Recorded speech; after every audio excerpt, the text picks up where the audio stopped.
The safe house was quieter than usual, the air heavy with the weight of unanswered questions. Evelyn sat at the table poring over Margot's notes, her brow furrowed in concentration. Across from her, Argoz idly traced her claws along the edges of the gem, its faint glow casting eerie patterns on the walls. Caleb, leaning against the counter, watched with an intensity that was hard to miss. The gem pulsed faintly as if reacting to its surroundings. It seemed almost alive, a fact that none of them had fully come to terms with. The bond between Argoz and the artifact had been undeniable from the start, but the why and how remained a mystery. "I still don't understand it," Evelyn muttered, her tone frustrated. "There's nothing in these notes about this kind of connection. Artifacts don't just bond with people. At least, not like this." "Maybe it's because it's not from here," Caleb said, his tone thoughtful. "If it's from another realm, the rules might be different." Argoz looked up, her sharp yellow eyes narrowing.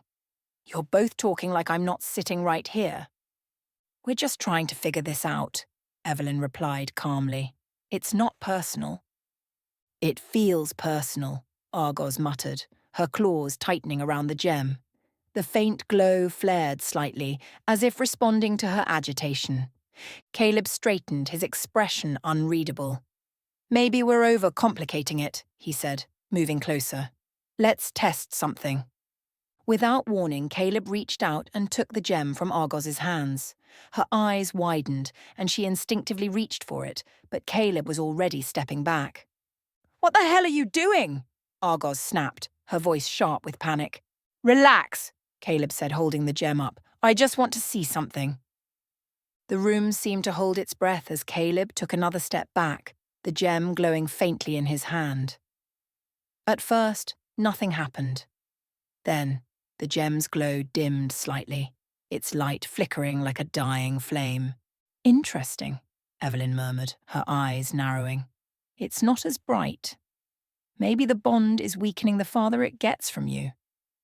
"Give it back," Argoz demanded, her claws flexing. She took a step forward, but Caleb held up a hand to stop her. "Wait," he said, his tone firm. "Just let me." The gem suddenly flared with a blinding light, its energy pulsing outward like a shockwave. Caleb stumbled, nearly dropping it, and the glow snapped back to its full intensity as if drawn by an invisible thread. A second later, the gem flew out of Caleb's hands, landing back in Argoz's grasp. Caleb stared at her, his eyes wide. "Okay, that was unexpected." Evelyn leaned forward, her expression both curious and concerned. "It's like it won't let itself be separated from you for too long. The bond isn't just emotional, it's physical. That's unsettling." "You think?" Argoz snapped, cradling the gem protectively.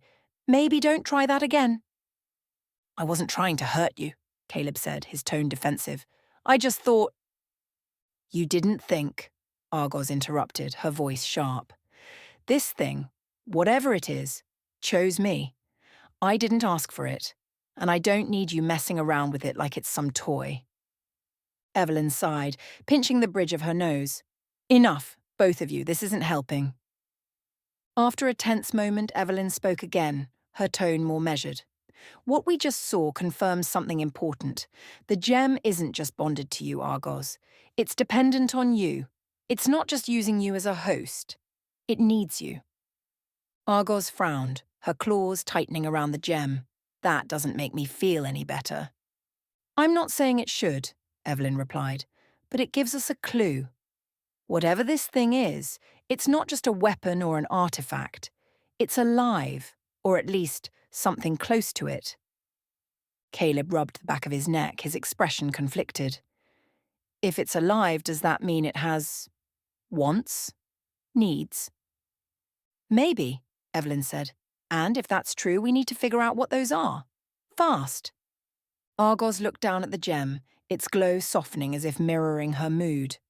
For the first time, she didn't just see it as a burden. It wasn't just something that had attached itself to her. It was something more. "I don't know what it wants," she said quietly. "But if it needs me, then I guess I don't have a choice." "We'll figure it out," Evelyn said firmly. "Together." Argoz nodded, though her grip on the gem didn't loosen. Caleb opened his mouth to speak, but one look from her sharp yellow eyes silenced him. "Next time," she said, her tone icy. "Ask first." The safe house was silent except for the faint hum of the gem's glow. Evelyn sat at the table, her fingers tracing patterns on a blank sheet of paper as she considered their next steps. Across from her, Caleb leaned back in his chair, his gaze flicking between Argoz and the gem, cradled protectively in her claws. Argoz had barely let it out of her grasp since it bonded to her, and that bond had already proven to be more than just symbolic. But there was still so much they didn't understand, and Evelyn wasn't one to leave questions unanswered. "I have an idea," Evelyn said suddenly, breaking the silence. Argoz raised an eyebrow, her claws tightening reflexively around the gem. "That doesn't sound reassuring." "It's simple," Evelyn said, her tone calm but firm. "I want you to set the gem on the table and slowly walk away from it. I want to see how it reacts, and how you feel." Argoz frowned, her yellow eyes narrowing. "What's that supposed to prove?" "We need to understand the bond," Evelyn replied. "How far it extends, if it's purely physical, or if there's something else to it." Caleb nodded, though his expression was cautious. "She's got a point. If the gem freaks out again, like it did when I grabbed it, we need to know why." Reluctantly, Argoz set the gem on the center of the table. Its glow dimmed slightly as it left her grasp, but it remained steady, pulsing faintly, like a heartbeat. She stood still for a moment, her claws flexing at her sides as she glanced between Evelyn and Caleb. "Okay," she said, her tone clipped. "Now what?" "Take a step back," Evelyn instructed. Argoz hesitated but complied, taking one slow step away from the table. The gem's glow flickered briefly, but nothing else happened. Encouraged, Evelyn nodded. "Keep going, slowly." Argoz took another step and then another. As she moved farther away, the gem's glow dimmed, its pulses growing weaker. A faint tug began to pull at Argoz's chest, a sensation she couldn't quite place. By the time she reached the edge of the room, the gem was barely glowing, its light reduced to a faint flicker. "How do you feel?" Evelyn asked, her voice steady but laced with curiosity. "Like I'm being stretched," Argoz admitted, her claws clenching at her sides. "It's not painful exactly, but it's uncomfortable." Caleb frowned, leaning forward. "What kind of uncomfortable?" Argoz shook her head, her expression tense. "Like something's pulling at me, like I'm supposed to go back." Before Evelyn could respond, the gem's flickering stopped. Its glow surged suddenly, its light pulsing in rapid bursts. The faint hum grew louder, filling the room with an almost palpable energy. Is it supposed to do that?" Caleb asked, his voice rising with alarm. "I don't think so," Evelyn muttered, her eyes narrowing. "Argoz, take a step forward." Argoz didn't need to be told twice. She moved back toward the table, the pulling sensation in her chest easing with every step. As soon as she reached the gem, its glow stabilized, the pulses slowing to a steady rhythm. The hum faded, leaving the room in silence once more. Evelyn leaned back in her chair, her expression thoughtful. "Interesting." "What the hell was that?" Argoz demanded, snatching the gem off the table. The moment it touched her claws, the pulling sensation disappeared entirely. "The bond is stronger than I thought," Evelyn said, her tone measured. "It's not just emotional or physical, it's existential. The gem doesn't just need you, Argoz.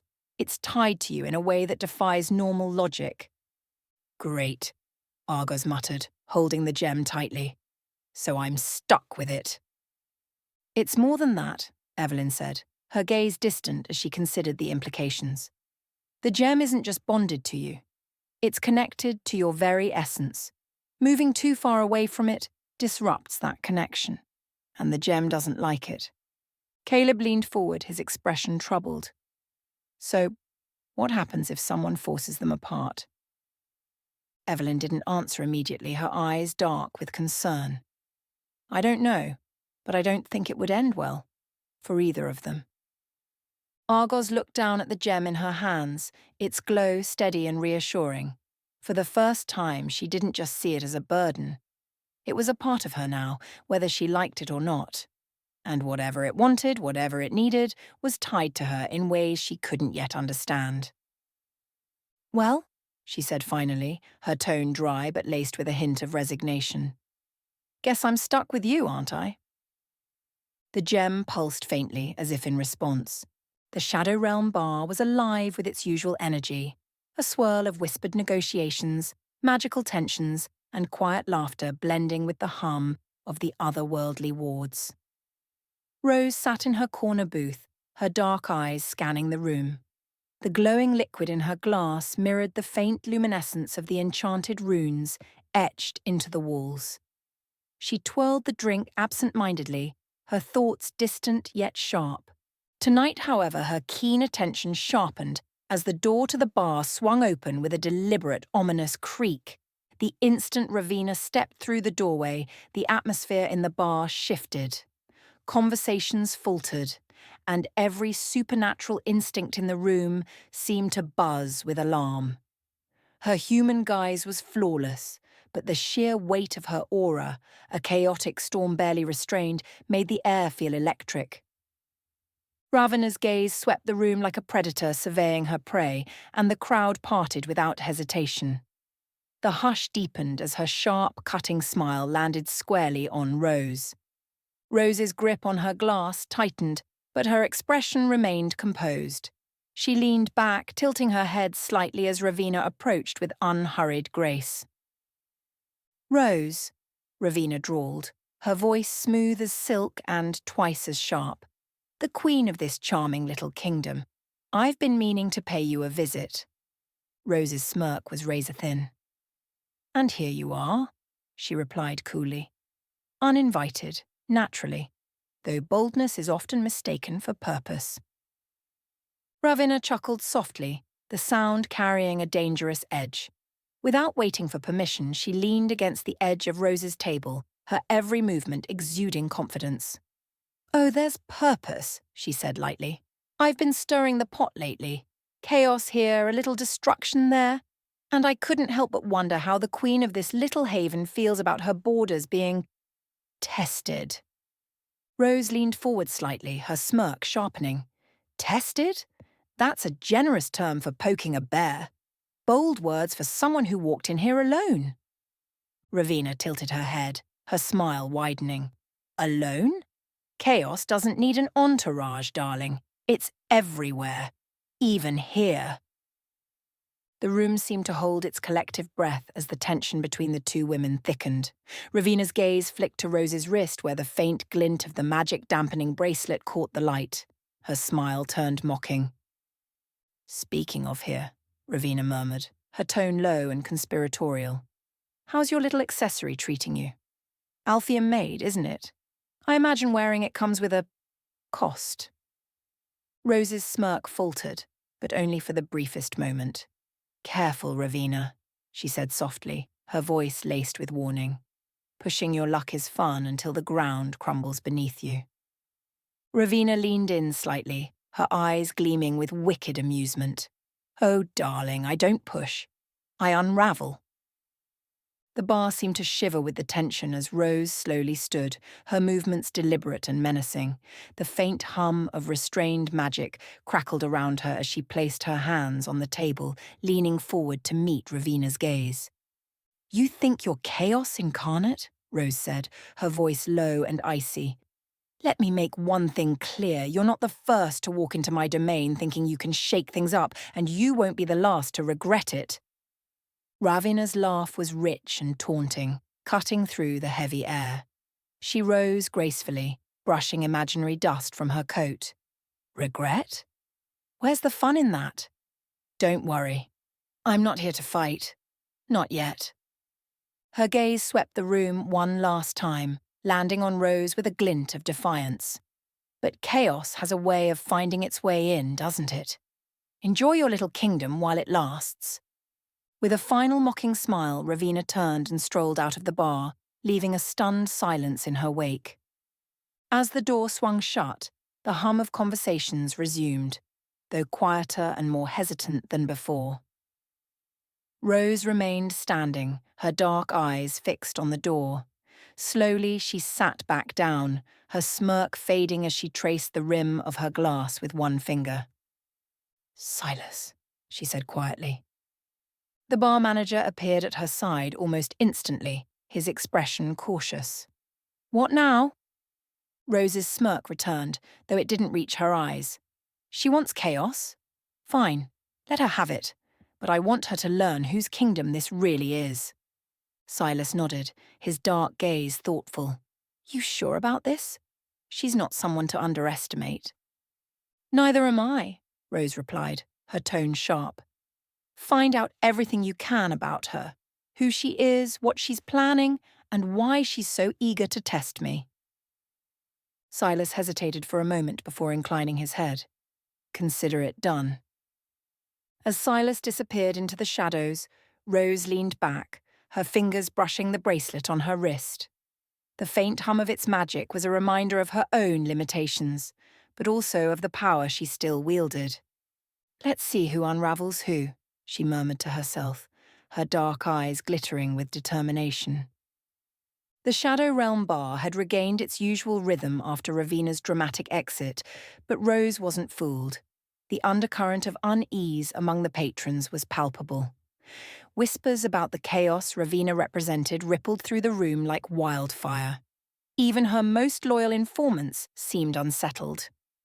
Seated in her corner booth, Rose swirled the glowing amber liquid in her glass, her dark eyes fixed on the faintly glowing runes in the bar's walls. For all her confidence and sharp wit, the memory of Ravina's taunts gnawed at her. Rose sighed and pulled out her phone. There was only one person who might have insight into Ravina's movements: Derren. She hated calling him. His smugness was infuriating, his sarcasm grating, and yet he had a knack for being in the middle of things. With a resigned flick of her finger, she tapped his name. The phone rang twice before his annoyingly familiar voice answered, dripping with amusement. "What's the matter, sweetheart? Your little kingdom fall apart already?" Rose rolled her eyes, her grip tightening on the phone. "Derren, darling, we need to talk." "I was just sitting here thinking how peaceful my life's been lately," Derren drawled, stretching out the moment as only he could. Rose's patience was thin. "Cut the theatrics. It's about Ravina." That caught his attention, even if he tried to hide it. "Ah, Ravina," he said lightly. "Chaos incarnate. Sounds like a you problem." Rose clenched her teeth, her voice snapping with irritation. "Don't be obtuse. I'm offering information."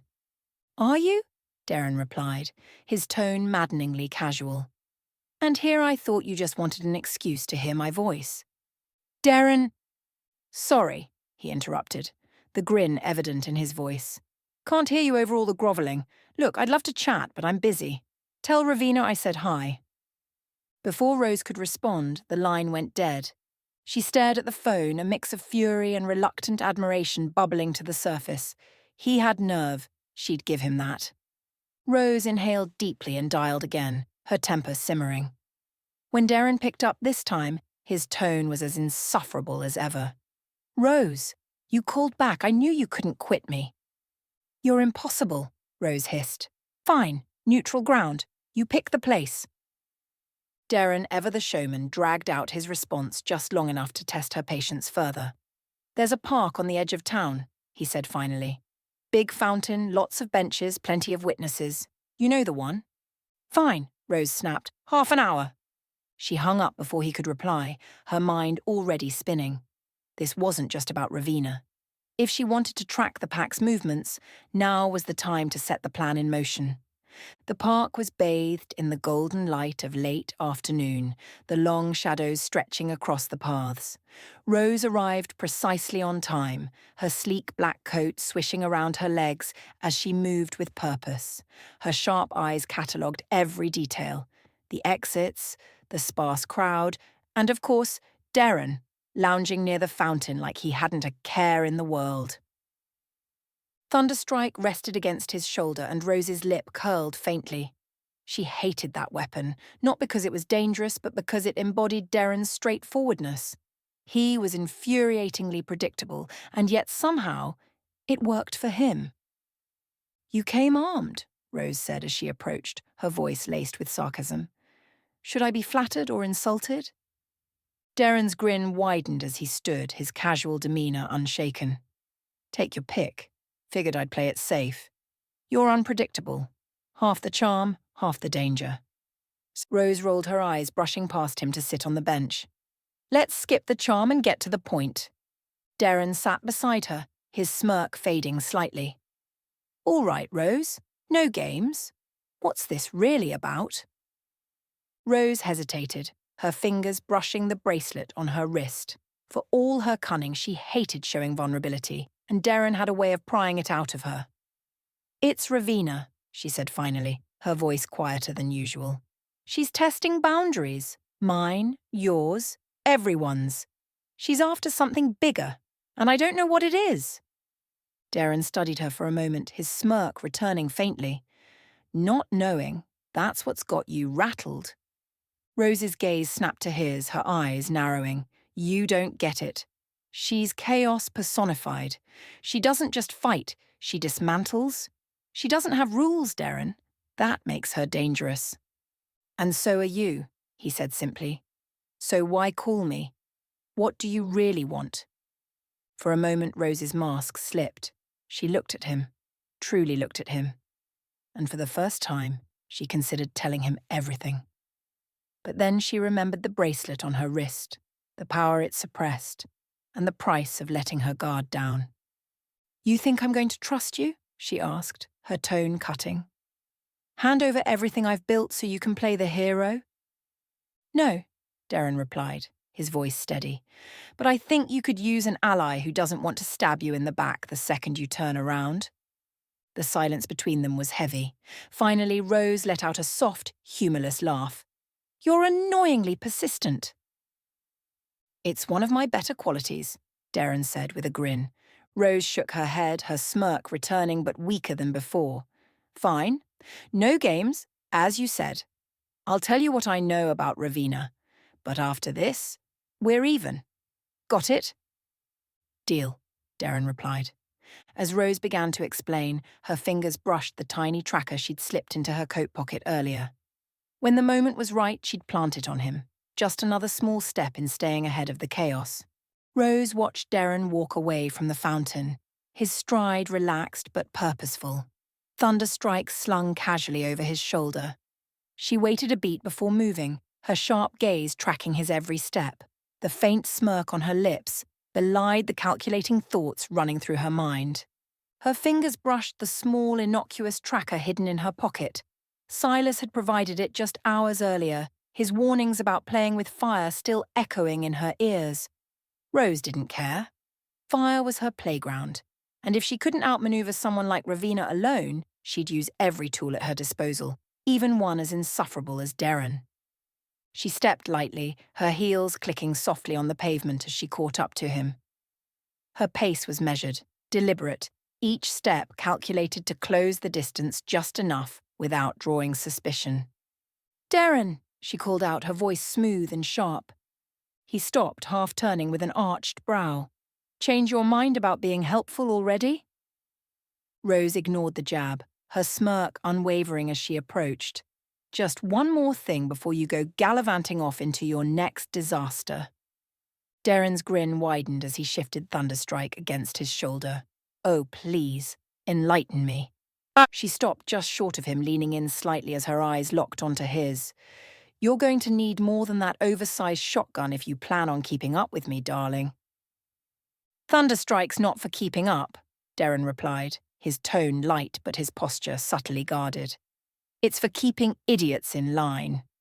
Rose chuckled, the sound low and rich as she reached out, brushing an imaginary speck of dust from his shoulder. "Well, we wouldn't want anyone mistaking you for an idiot, now would we?" Derren gave her a wry look, clearly unimpressed but not entirely immune to her charm. Is there a point to this, Rose? Or are you just here to boost my ego? Her smirk sharpened, and in one fluid motion she patted his shoulder. Let's call it a little insurance policy, for both our sakes. As her hand lingered for the briefest of moments, Rose deftly slipped the tracker into a small seam on his coat. The motion was seamless, her practiced fingers ensuring it was tucked away where it would remain unnoticed. She straightened, her expression the picture of nonchalance. Derren tilted his head, his grin returning. You're up to something. Always, Rose replied smoothly. She stepped back, folding her arms as her smirk softened. Stay alive, Derren. I'd hate to lose my favourite punching bag. He snorted, adjusting Thunderstrike with a casual shrug. Don't worry about me, Your Majesty. Worry about yourself. As Derren turned and continued down the path, Rose allowed her smirk to fade into something more serious. She touched the bracelet on her wrist, the cool metal grounding her thoughts. The tracker was a risk, but it was a necessary one. Ravina wasn't the only threat in play, and if Derren's pack was as tied to this chaos as she suspected, knowing their movements was crucial. From her pocket, she pulled out her phone, opening a secure app Silas had set up. A faint blip appeared on the map, moving steadily away from the park. Got you, Rose murmured, her lips curling into a satisfied smile. The Shadow Realm bar had settled into its usual rhythm, but Rose wasn't in the mood to revel in the chatter or schemes unfolding around her. She sat in her corner booth, tapping her nails against the glass of her half-empty drink, her dark eyes fixed on the doorway. She had followed Derren after their little meeting earlier, her curiosity piqued by his cryptic remarks about Ravina. He hadn't gone far, just far enough to climb into a sleek black Hummer and drive off without so much as a backward glance. Of course he drives a tank, she muttered under her breath, swirling her drink, subtle as a wrecking ball. Her gaze flicked to her phone sitting on the table beside her. She didn't like asking for help, but if she wanted to follow Derren without compromising herself further, she needed someone mobile, someone disposable, someone like Caleb. She smirked as she picked up the phone, scrolling to his name in her contacts. With a tap, she brought the phone to her ear, her expression shifting into something dangerously close to sweet. Caleb's voice came through after a couple of rings, wary and faintly annoyed. Rose? What's this about? Rose leaned back in her chair, her smirk sharpening. Caleb, darling, tell me you have something resembling transportation. There was a pause. Yeah, why? Rose's tone turned syrupy, though the sharpness beneath it was impossible to miss. Because your favourite goblin friend and her merry band of misfits just became my key to tracking down something rather elusive. Caleb sighed audibly. You want me to drive you? Is this about Argoz? Rose sidestepped the question effortlessly. Let's just say our interests are aligning. Besides, wouldn't you like to know what Derren's up to? There was a longer pause this time. Wait, Caleb said slowly. You're following Derren? That guy with the shotgun? Yes, him, Rose replied, rolling her eyes. And he just drove off in a Hummer like he's auditioning for the next action blockbuster. I need to follow him, and you're coming with me. No arguments. Caleb's voice carried equal parts resignation and suspicion. This better not end with me being dragged into one of your schemes, Rose. Rose's laugh was sharp and amused. Oh, Caleb, what's life without a little adventure? Pick me up at the bar, and try not to take forever. 15 minutes later, Caleb pulled up outside the Shadow Realm bar in a dusty, well-loved SUV. Rose stood on the curb, her sleek black coat flowing around her like liquid shadow. Her sharp eyes assessed the vehicle, her lips twitching in barely concealed disdain. Charming, she said dryly, climbing into the passenger seat.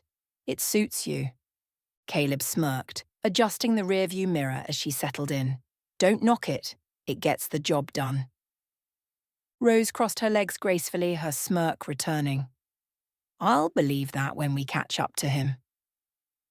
As they pulled away from the bar, Rose's sharp gaze locked onto the faint tire tracks left by Derren's Hummer. The streets grew quieter as they drove, the city giving way to the sprawling outskirts. Do you even know where he's going? Caleb asked, his tone tinged with exasperation. Rose tilted her head, her smirk widening. Not yet. But Derren's not exactly known for his subtlety. Wherever he's headed, it'll be hard to miss. Caleb glanced at her, his brow furrowing. You really think this guy's worth tailing? He seems like the type to sniff us out before we get close. Rose's expression turned sharp. He's worth tailing because he knows more than he lets on. And I intend to find out exactly what he's keeping to himself.